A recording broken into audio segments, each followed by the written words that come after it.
नमस्कार। दीपावली की हार्दिक शुभकामनाएं। लेकिन अगर दीपावली की शुभकामनाओं की बात करें तो हमें स्वास्थ्य से बचने की कुछ बातें ज़रूर करनी चाहिए। देखिए, आज का जो दीपावली का पर्व है, ये हमारे लिए धन लेकर आए, समृद्धि लेकर आए और हमारे घर में बहुत सारी सफलताएं हमें प्राप्त हो, ये हम चाहते हैं। और दीपावली का समय भी बड़ा मन को जो है बहुत हर्षोल्लास करने वाला होता है। अब ये खुशियाँ कैसे आएंगी? देखिए, हम काम करते हैं, कर्म करते हैं, उसी से खुशियाँ आती हैं और उसी से धन लाभ होता है। लेकिन कुछ वृक्षों की जो है वो ज़रूरत हमारे घर में ज़रूर रहती है। और आज की जो मेरी चर्चा है वो है दीपावली पर हमारे कौन से वृक्ष हमारे घर में होने चाहिए। देखिए, अगर आपके पास कच्ची जगह है तो थोड़ा सा ऐसा गार्डन बनाना चाहिए जिनमें ये वृक्ष हों। साथ में अगर आपके पास कच्ची जगह नहीं है तो गमलों में इन जो पौधों को है वो घर में रखना चाहिए। उसमें सबसे पहली अगर मैं बात करूं तो हमारी तुलसी, ये तो देखिए सर्वसुलभ और सर्वमान्य है कि तुलसी जो है वो हमारे घर में होनी चाहिए। दीपावली के बाद सर्दी का मौसम आ रहा है और सर्दी के मौसम के अंदर ये रामा तुलसी है और ये श्यामा है। ये काली जो डंडी है ये श्यामा है और ये जो है ये रामा तुलसी है। तो ये दोनों तुलसी जो है घर में होनी चाहिए। सर्दी को जड़ से निकालने वाली जो है, निकालने वाला इसका पौधा होता है, इसका पंचांग होता है। तो ये तुलसी हमारे घर में ज़रूर होनी चाहिए। एक छोटा सा टुकड़ा पहले हम चरणामृत में लेते थे, पंचामृत में लेते थे, दांत से नहीं खाते थे, कहते हैं इसमें पारा होता है, दांत को खराब कर देता है। तो सीधा एक पत्ता जो है वो पंचामृत के साथ हम गले में गटकते थे। तो अभी आप जो है इस पौधे को उपयोग ले सकते हैं। ये घर में होना ही चाहिए अगर आप स्वास्थ्य लाभ लेकर धन से जो है परिपूर्ण होना चाहते हैं। तो पहली चीज़। दूसरी चीज़ है हमारे घर का पारिजात। पारिजात जो है ये देखिए, मैंने बड़ा प्रयास किया, 2 साल बाद में मेरे घर में अब यहाँ फार्म हाउस पे जो है ये पारिजात लगा है। त्रिनेत्र योग धाम पर हम पारिजात लगाए हैं। तो ये जो पारिजात है ये हमारे यहाँ का बहुत शानदार पौधा इसलिए भी है कि ये पेन किलर है। ये आयुर्वेदिक पेन किलर है और इसका पत्ते का काढ़ा जो है, 2 या 3 पत्ते का काढ़ा जो है, रोज चाय बनाकर या इसका काढ़ा लेकर 1 आधा कप जो है वो लिया जा सकता है। शरीर के दर्द में, क्या जो हमारे ज़्यादा रींगण वाले कमर के जो दर्द होते हैं उसमें इसका काढ़ा काम में आता है। तो ये पारिजात जो है ये घर में लगना चाहिए। इसको पारिजात और हार श्रृंगार भी कहते हैं। तो ये आप ला सकते हैं। खारा होता है, अगर पत्ता खाते हैं तो बहुत खारा होता है, लेकिन बहुत शानदार। तीसरा जो पौधा है वो हमारे घर का है जो दीपावली पर हमें होना चाहिए। ये वैसे खरपतवार है लेकिन इसका जो फूल है इसका रंग बहुत शानदार होता है, ब्लू और वाइट कलर के कॉम्बिनेशन में। मेरा छोटा ही है क्योंकि अभी मैंने 10-15 दिन पहले ही लगाया है। इसको अपराजिता कहते हैं, बेल की तरह ये बढ़ता है। अगली बार आपको बड़ी बेल के रूप में जो है इसके दर्शन हम करवाएंगे। ये हमारे घर में ज़रूर होना चाहिए। और इसके साथ साथ अगर और पौधे की मैं बात करूँ तो ये है मरवा। मरवा जो है ये भी, इसको वन तुलसी भी कई लोग कहते हैं। वैसे मरवा है, इसकी चटनी खाई जाती है। पेट की जो कीड़े हैं उनको ख़त्म करने के लिए इसका काम में आता है। और कई बुजुर्ग जो अनुभव से मुझे बताते हैं, गाँव के अंदर जो मेनोपॉज का समय होता है माताओं बहनों के लिए, वो इसके बीज जो है उसमें उसका उपयोग किया जाता है। वैसे ये अनुभव की बात है, मेरे पास कोई लिखित उल्लेख इसका नहीं है। तो ये कुछ चीज़ें जो मैं आपको बता रहा हूँ, ये पौधे हमारे घर में होने चाहिए। 5वां पौधा है, ये है शमी वृक्ष। वैसे देखिए, शमी वृक्ष हमारे यहाँ राजस्थान में खेजड़ी को कहा जाता है, लेकिन मैंने देखा है कि शमी वृक्ष का एक अलग पौधा भी जो है वो है और ये पतले पत्तों का है। इसका जो फूल होता है वो रेड कलर का होता है और रेड में भी पिंकिश लुक दिया होता है, वैसा इसका कलर होता है। ये पौधा भी यहाँ पर बहुत हमें घर में जो है बहुत अच्छा देते हैं। कहते हैं शिव, विष्णु और लक्ष्मी जी का बहुत प्रिय पौधा जो है ये माना जाता है। और अगर इसकी पौधे की पूजा घर में होती है तो ये बहुत लक्ष्मी प्रदायक, लाभ देने वाला होता है।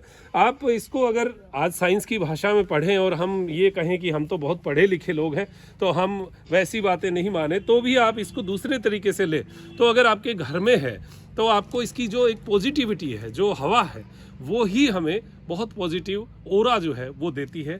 छठा पौधे की अगर मैं बात करूं तो ये है अपराजिता। अपराजिता नहीं, ये मधुमालती। मधुमालती जो है इसका फूल जो है बहुत सुंदर होता है। ये छोटा क्षुप के रूप में है, ये बेल के रूप में है। तो ये मधुमालती जब ऊपर चढ़ती है तो इस पे 2 तरीके के फूल जो हैं वो आते हैं। अभी मैंने ये सब पौधे नए लगाए हैं और इन पौधों की जो सुंदरता है, खुशबू है, वो एक सकारात्मक वातावरण जो है वो यहाँ पर बनाती है। इसके अलावा जो पौधा, ये छः पौधे हमारे हुए। 7वें पौधे की मैं अगर बात करूं तो हमारे घर में आंवले का पौधा होना चाहिए।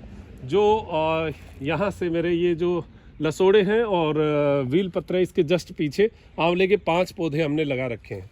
ये पौधे मतलब विटामिन सी से भरपूर इसका फल होता है। आंवला जो है वो 3-4 नारंगी या 3-4 संतरे के बराबर जो विटामिन सी है वो एक आंवले में मिल जाता है।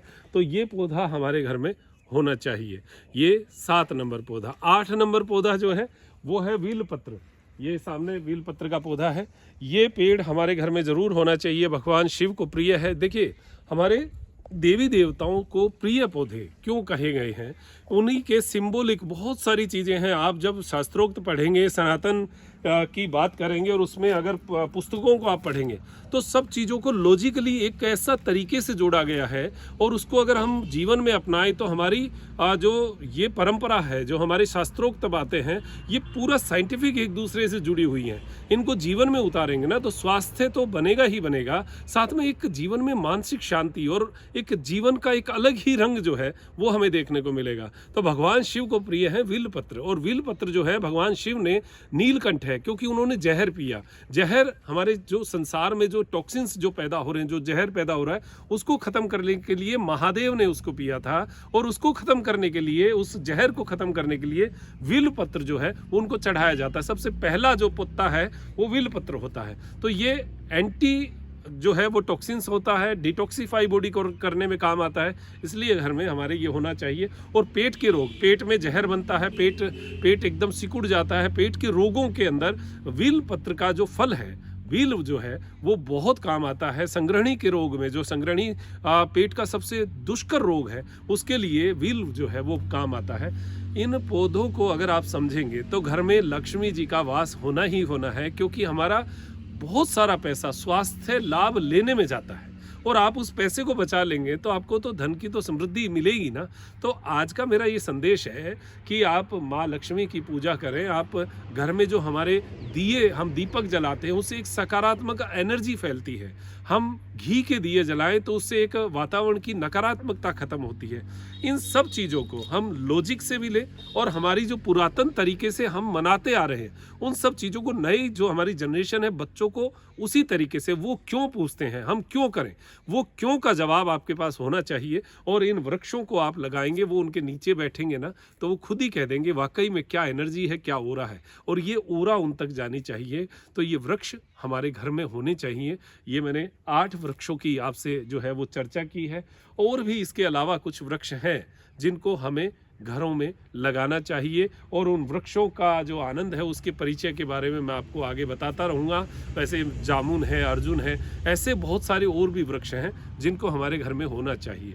तो बहुत सारी और चीज़ें मैं आपसे चर्चा करता रहूँगा और भी बहुत सारी बातें आती रहेंगी। तो आप ये वृक्ष ज़रूर लगाइएगा। अभी तो मौसम जो है थोड़ा सा जा रहा है, चैत्र मास आए यानी फरवरी का महीना जब आए तो ये सब वृक्ष आप घर में लगाइएगा। गमले में तो अभी भी लगा सकते हैं, लेकिन नीचे लगाना है क्योंकि अब ठंडक आने वाली है। तो आप चैत्र मास में लगाइएगा। बहुत शानदार जो है इनकी जो है ग्रोथ मिलेगी। और इसको कैसे लगाया जाता है ये आगे हमारी चर्चा होती रहेगी। तो अब दीजिए इजाज़त मुझे, डॉक्टर मनोज योगाचार्य को, त्रिनेत्र टीवी के लिए, त्रिनेत्र योग धाम से एक बार फिर आपको दीपावली की हार्दिक शुभकामनाएं हैं। और आप अपने शरीर, मन और तन को और घर को स्वच्छ समृद्ध रखें और अपने आप को स्वास्थ्य से भरपूर बनाएं, ऐसी मेरी अपेक्षा है। नमस्कार।